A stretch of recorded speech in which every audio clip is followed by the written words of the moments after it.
We heard knocking under our floor for 3 weeks. My husband said it was pipes. I said it was something else. Something that knew we were there. Something that was waiting. I was right. They found a man under our house. He'd been living there for months, eating our food, reading our mail, watching us through the gaps in the floorboards. He was there when we slept, when we ate, when we made love, when we fought. He heard everything, saw everything. He knew everything. And we never knew he was there. It started on a Tuesday, a soft tapping from under the living room floor. 3 knocks, pause. 3 knocks, pause. My husband said it was the pipes. The house was old. Old houses make noise. I wanted to believe him. But the knocking continued. Every night, same pattern, same time, 2 a.m., 3 knocks, pause, 3 knocks. I started sleeping on the couch, listening, waiting for it to start. My husband thought I was crazy. He said I was letting my imagination get the best of me. He said I should see a doctor. Then one night, he heard it too. He called the police the next morning. They came with a dog, walked around the house, checked the crawlspace door. It was locked, bolted from the outside. Nothing looked wrong. The officer said it was probably animals, raccoons, possums. Something got under the house and got stuck. He left. We believed him. We wanted to believe him.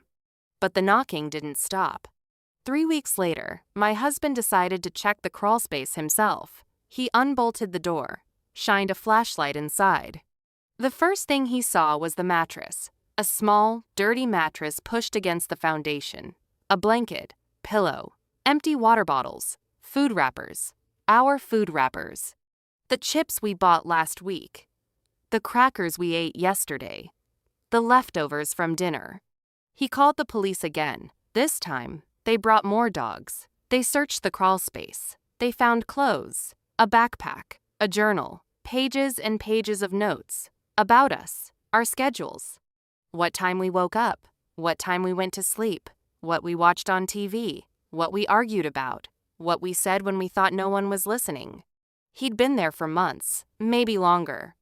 The police searched the neighborhood. They found him at a bus stop 2 miles away. He was wearing my husband's jacket, carrying a bag of our food. He didn't run. He didn't fight. He just stood there, waiting. He told the police he'd been living under houses for years. He picked ours because the crawlspace door was easy to open. He said he liked our house. He liked the way we talked to each other. He liked the smell of our cooking. He said he was sorry. He said he didn't mean to scare us. He just wanted to be close to someone. We sold the house 6 months later, moved to a new city, new house, no crawlspace, no knocking, no man under the floor. But sometimes, when I'm alone at night, I think about him, the way he listened to our lives, the way he watched us through the cracks, the way he knew everything about us. And we knew nothing about him. I check the doors now, every night, twice, 3 times. I check the windows, the basement, the attic. I listen for knocking. I don't hear it, but I know it's out there, waiting for someone else's house, someone else's family, someone else's life to watch. I don't know who he was. I don't know why he chose us. I don't know if he found another house, another crawlspace, another family to watch. But I know one thing. When you hear knocking under your floor, don't ignore it. Don't tell yourself it's pipes. Don't let yourself believe it's nothing. Because sometimes it's someone. Someone who knows your name. Someone who knows your schedule. Someone who's been waiting for you to fall asleep so they can listen to you breathe. Check your crawlspace. Lock your doors. Listen for the knocking. And if you hear it, don't wait. Call someone. Because by the time you know someone's there, they've already been there for a long time. Story 2. I woke up to the sound of cabinets opening and closing, heavy boots walking around my apartment. I was annoyed, thinking my new roommates were already getting ready for work. Then, my bedroom door opened. The light turned on. I started to pull the covers off my head. The light turned off. The door slammed shut. I looked at the clock. 1 a.m. I texted my roommates. "Who's up?" One of them replied, "Me. Wait, someone opened my bedroom door, too." We walked out of our rooms at the same time. The window was open, the blinds were mangled, and someone was on the back porch running. They took one thing, an external hard drive. Nothing else. But here's what still keeps me up at night. They opened my bedroom door. They turned on the light. They saw me. And they decided to come back later. Or maybe they didn't. I'll never know. This happened 6 years ago. I was 25. I'd just moved out of my parents' house into my first apartment in a big city. I had 2 male roommates.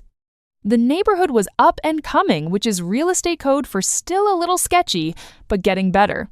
It was our second night in the apartment. Second night. We hadn't even fully unpacked. Boxes everywhere. No curtains yet. Just bare windows looking out onto a dark street. I went to bed around 11. Normal night. Nothing unusual. At 1 a.m., something woke me up.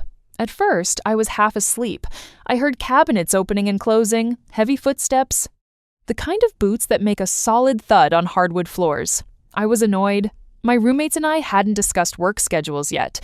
I thought one of them was getting ready for an early shift. I was already planning to complain in the morning. Then, my bedroom door opened. The light flicked on. Bright. Harsh. Right in my face. I started to push the covers off, ready to yell at whoever was waking me up at 1 a.m. The light turned off. The door slammed shut. I lay there in the dark, confused. Why would my roommate come into my room, turn on the light, and then leave? I looked at my phone. 1 a.m. No one gets up for work at 1 a.m. Something was wrong. I texted my roommates. My hands were shaking. Who's up? One of them replied, "Me, I thought maybe it was him. Maybe he was just sleepwalking or something." Then another text came through. "Yo, someone opened my bedroom door." I stared at the screen. My blood went cold. Wait, me too. It wasn't you? No, WTF. Someone turned my light on and had shoes on and went through cabinets. Dude, what the fuck? I'm gonna get up. We walked out of our rooms at the same time. Both of us were pale. Both of us were holding our phones like lifelines. We looked toward the living room. The window was open. The blinds were mangled. Twisted and bent like someone had forced their way through. We turned toward the back door. Footsteps. Heavy boots. Running on the back porch. I locked the door. My roommate grabbed a knife from the kitchen. We stood there, frozen, listening. Nothing. Just the sound of our own breathing. We called the cops. They arrived 20 minutes later. Took a report. Walked through the apartment. The intruder had been in every room. Opened every cabinet. Touched our things. Went through our boxes. They took one thing. An external hard drive. Nothing else. Not the laptop, not the TV, not the cash in my wallet. Just a hard drive. The cops asked if we knew anyone who might want it. We didn't. We'd just moved in. We didn't know anyone in the city. They dusted for prints. Nothing. They checked the window. The lock was broken. Easy to open from outside. They said it was probably random. Someone thought the apartment was still vacant. They saw boxes, thought there was stuff to steal, and ran when they realized people were home. I wanted to believe that. I still want to believe that. But here's what I can't let go. They opened my bedroom door. They turned on the light. They stood in my doorway while I was sleeping. And then they turned the light off and left. They didn't run when they opened the door. They didn't run when they saw me. They turned the light off slowly. They closed the door carefully. Like they didn't want to wake me. They had time to think, time to decide. And they decided to come back later.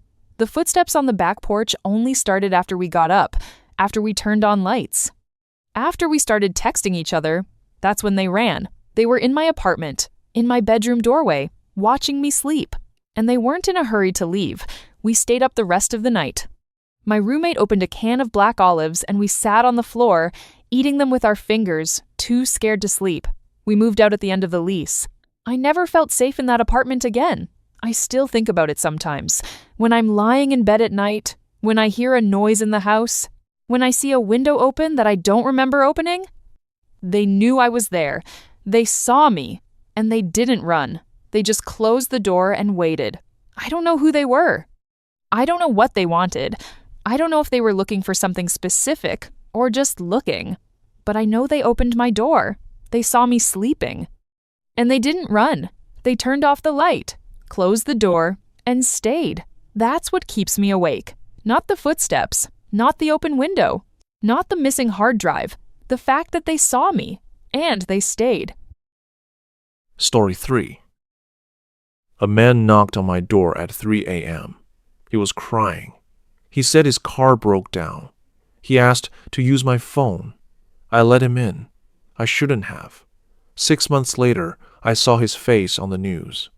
He'd done the same thing to 5 other people. 3 of them didn't make it. The police asked me why I let him in. I told them the truth.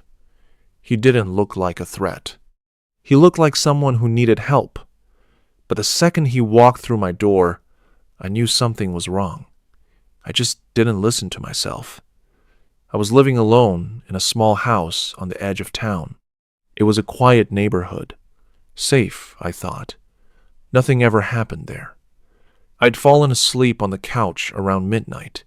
Woke up to knocking. Loud. Insistent. Not the kind of knock you ignore. I checked my phone. 3:12 a.m.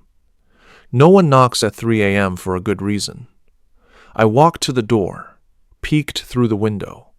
A man was standing on my porch, mid-30s, wearing a hoodie. His hands were empty. His face was red. He was crying. He saw me looking. Put his hands up. "Please," he said. "My car broke down. I just need to use your phone." I stood there for a long moment. Everything in me said no. "Don't open the door. It's 3 a.m. Call the cops for him. Tell him to wait."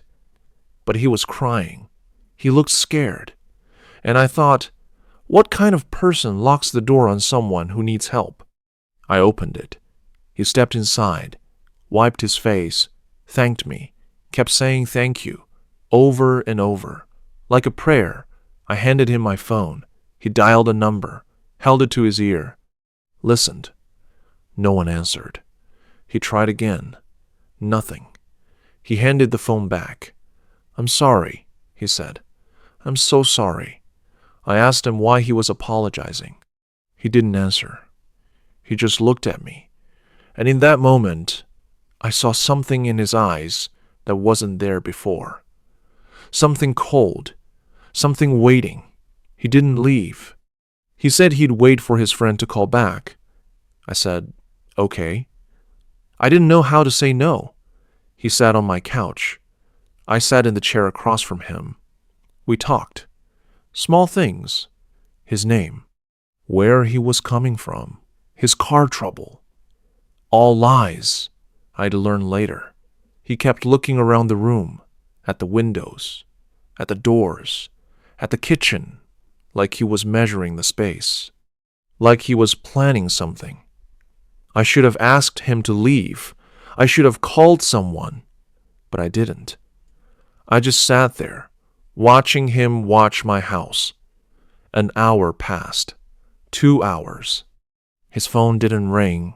He didn't leave. Then he stood up, said his friend was coming, walked to the door, opened it, looked back at me. "Thank you," he said. "You're a good person." He left. I locked the door, leaned against it, waited for my heart to stop pounding. I never saw him again. 6 months later, I was eating dinner, TV on in the background. A news report came on. A photo filled the screen. I dropped my fork. It was him. The man who knocked on my door. The man who sat on my couch for 2 hours while I watched him watch my house. He'd been arrested. He'd done the same thing to 5 other people. Knocked on their doors in the middle of the night, asked to use their phone, cried, begged, and then something else. 3 of those people didn't make it. The ones who let him in, the ones who didn't call for help, the ones who trusted him. I sat there, staring at the screen, listening to the reporter list his crimes, the names of the victims, the dates, the places. I knew those dates. I knew those places.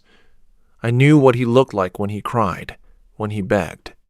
When he said thank you, I knew what he looked like when he was deciding whether to hurt me or leave. The police called me the next day. They traced his movements. My house was on his route. They wanted to know what happened. I told them. The knock, the phone call, the 2 hours on the couch, the way he looked at my windows, the way he looked at my doors, the way he looked at me. They asked why I let him in. I said I didn't know. They asked why I didn't call someone. I said I didn't know. They asked why I didn't make him leave. I said I didn't know. I still don't know. I was scared. I was stupid. I was lucky. He told the police he almost didn't leave. He said he was waiting for the right moment. For me to fall asleep. For me to look away. For me to make a mistake. I didn't. I just sat there, watching him, too scared to move, too scared to breathe. And eventually, he got tired of waiting. I think about that night a lot. The way he cried, the way he thanked me, the way he looked at my house like it was already his. I think about the people who let him in after me, the ones who weren't as lucky, the ones who fell asleep, or looked away, or made a mistake. I think about the second he walked through my door, the moment I knew something was wrong, the moment I didn't listen to myself. I'm alive because I was scared, because I didn't sleep, because I didn't stop watching him. I'm alive because he got tired of waiting. I don't open my door at night anymore. Not for anyone.